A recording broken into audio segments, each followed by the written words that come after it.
मुलायम सिंह यादव की बहू अपर्णा यादव के भाजपा में जाने के अटकलों के बीच सपा प्रमुख अखिलेश यादव का बयान सामने आया है। उन्होंने कहा कि ये उनके परिवार की बात है और सब ठीक है। उन्होंने भाजपा पर तंज कसा और कहा कि उन्हें हमारे परिवार की ज्यादा चिंता लगती है। चुनाव में किए जा रहे सारे षड्यंत्र वे सफल नहीं होने देंगे। उत्तर प्रदेश विधानसभा चुनाव की तारीखें जैसे जैसे नजदीक ये नेताओं के दल बदल का दौर भी तेज हो गया है। हाल ही के दिनों में कई नेता और सिटिंग विधायक स्वामी प्रसाद मौर्य, डॉक्टर धर्म सिंह सैनी और दारा सिंह चौहान समेत कई अन्य विधायकों ने भाजपा से सपा का रुख किया, तो कई दूसरे नेताओं ने अपनी अपनी महत्वाकांक्षा को देखते हुए पार्टी बदली। इसी बीच एक खबर जो सबसे ज्यादा चौंकाने वाली रही है अखिलेश के घर से। नेताजी यानी मुलायम सिंह यादव की छोटी बहू और अखिलेश के छोटे भाई प्रतीक की पत्नी अपर्णा यादव के भाजपा में शामिल होने की अटकलें हैं।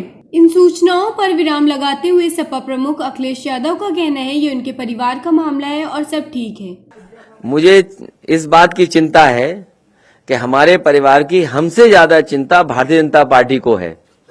कहीं आप भारतीय जनता पार्टी से प्रेरित होकर के तो नहीं सवाल पूछ रहे हो? हाँ, ये असली सवाल है। भारतीय जनता पार्टी को याद दिलाने के लिए कि उन्होंने किसानों के ऊपर जीप चढ़ाई और कई मौकों पर मैंने कहा अंग्रेजों की सरकार में भी ऐसा जुल्म नहीं हुआ होगा जैसा भारतीय जनता पार्टी की सरकार में हुआ। जलियांवाले बाग में सीने पर गोली चलाई अंग्रेजों ने, और यहां पर जो शांतिपूर्ण तरीके से आंदोलन खत्म करके अपने घर लौट के जा रहे थे, पीछे से जीप चढ़ाई। उस सरकार से क्या उम्मीद करोगे? इसीलिए हम संकल्प ले रहे हैं, ये अन्य संकल्प ले रहे हैं। जिन्होंने किसानों के साथ ऐसा व्यवहार किया है उनको हटाएंगे और हराएंगे।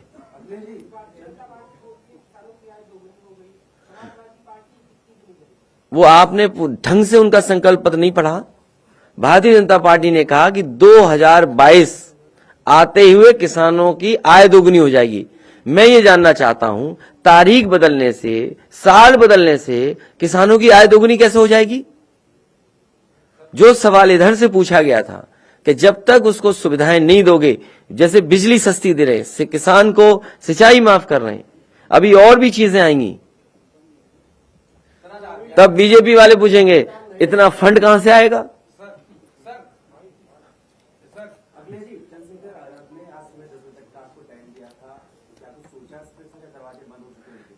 मैं आपको भाई मानता हूं। जो भी लोग हैं, हम छोटे बड़े भाई मानते हैं, जो उम्र वाले हैं उन्हें चाचा मानता हूं। तो अब और क्या कहें हम?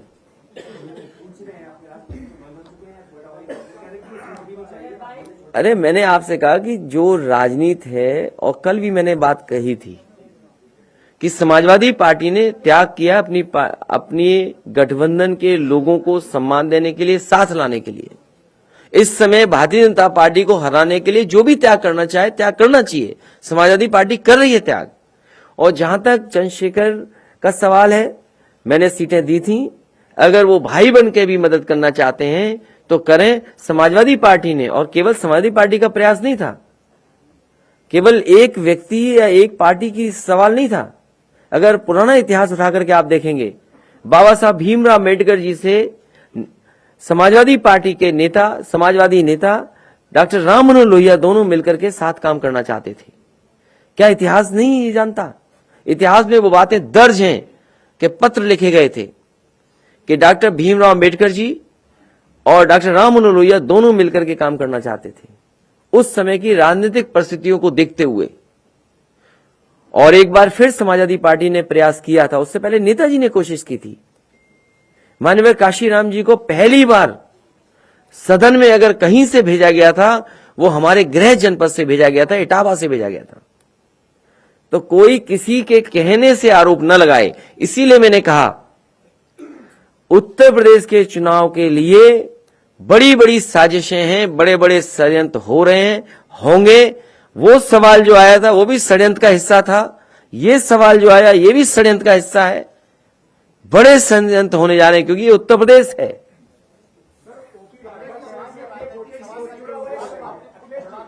इसलिए षड्यंत्र और साजिश से आप भी बचाइए उत्तर प्रदेश को, क्योंकि भारतीय जनता पार्टी किसानों की आय दोगुनी जो उधर से सवाल किया है, मैं तो अपने पत्रकार साथी से कहूंगा कि अगर बाबा मुख्यमंत्री आपको मिल जाए भारतीय जनता पार्टी के, उनसे पूछिए आपने संकल्प पत्र में लिखा था क्या किसानों की आय दोगुनी हो गई? आखिरकार लिखा क्यों था? और उनका भाषण पुराना उठाइए, उसमें कहा कि 2022 आते ही किसानों की आय दोगुनी हो जाएगी। ये कोई जादू था उनके पास कि तारीख बदलने से, साल बदलने से किसानों की आय दोगुनी हो जाएगी? लेकिन जिस तरह किसान जानवर से परेशान है, जिस तरीके से उसकी मदद होनी चाहिए, सरकार मदद नहीं कर पा रही। खाद नहीं सरकार दे पा रही। बताइए, जो बड़ी बड़ी हवाई बातें करते हैं, उनके पास खाद नहीं है देने को।